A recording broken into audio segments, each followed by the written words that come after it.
For over 2 decades, Batman's second greatest nemesis was the former district attorney turned crime boss, Harvey Dent, aka Two-Face. His double mug was a staple of the spinner rack throughout the 1980s and 90s, appearing in some of the most important Batman comics ever printed. But over the late 2000s and 2010s, the Duke of Duality was gradually abandoned as Batman's next worst enemy. On this most sacred day for Two-Face, I have made it my mission to advocate on the behalf of the living Jekyll and Hyde.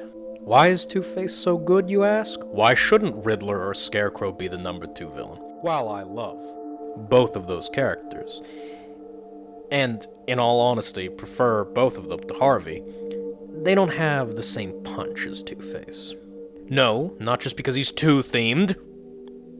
You see, Harvey Dent as District Attorney was Batman's first crime-fighting partner, even before Gordon, and in some incarnations they were even childhood friends.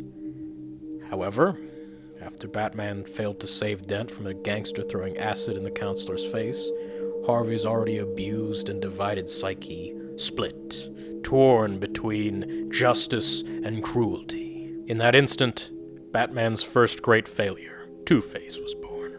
Forget the law. Now a coin flip decides if you're guilty or innocent. Two-Face now parallels Batman in 2 different ways, as he is both a man of 2 worlds and someone who takes justice into his own hands. But he twists these things. He turns them into a mockery of what Batman stands for. If that's not enough for you, the connection goes deeper, as over the years Two-Face has developed a rivalry with not just Batman, but many of the Robins as well. Two-Face inflicted Dick Grayson's first defeat, killed Jason Todd's father, and was Tim Drake's trial to become Robin. So the Dual Fiend isn't just Batman's partner turned evil, but the greatest threat to each of the first 3 Robins. Two-Face has all the right emotional, thematic, and historic ties to Batman in order to make him the perfect nemesis. Yes, after the Joker. But if that's the case, then what caused his fall? A combination of factors to be sure, but I'd point to 2 in particular. His lack of, and lackluster, appearances in other media, and his dearth of comic storylines since the New 52. Despite having one of the greatest episodes of Batman the Animated Series devoted to his origin, since 1992, Dent has been severely lacking in good media. Though there are plenty of great Batman villains who've only really appeared in comics, it's much harder for them to join the ranks of the most important Arkham inmates without at least a little outside help. Two-Face, for example, was able to dethrone the Penguin as Gotham's second most wanted in the 80s, but wasn't a household name until his portrayal by Tommy Lee Jones in Batman Forever. But that's where our problems start. Tommy Lee Jones Two-Face. You know what, let's just break it down. For one, his origin is totally glossed over. Despite having one of the best, most integral to the character origins in the Rogues Gallery, it is covered, in its entirety, in 25 seconds. You know, so much for setting him up in 1989, Hey, Tim Burton, yeah. That was a mistake, but it wasn't the only one. For another, well, just look at him. I know I'm a little bit of a purist when it comes to aesthetics from comics, but listen, I'm not asking you to be orange and purple. I'm not even asking you to have the black and white of the animated series. I just want you to not look like garbage. Can you? No, you can't. I'm not even going to bother finishing that question. And for the final, you can tell this one is real bad, because I broke the whole 2 motif in order to call attention to it. He's not the main villain of the film. He plays second fiddle. Get it? It's like the title of the video! To the Riddler. And completely misunderstand the coin. Why do you even flip it? Why do you even bother? If you're just going to do whatever you want anyway, why do you even... I don't care, never mind. This film, more than anything else, hurt Two-Face, and began his slow decline in popularity. What didn't help matters was his planned and then subsequently cancelled appearance in Batman Begins. This made sure that Two-Face would not appear on The Batman, as an embargo on Bat characters needed for the film was in effect during the early 2000s. So instead of having a second chance at animated glory, he was quietly ignored for the entire run of the series.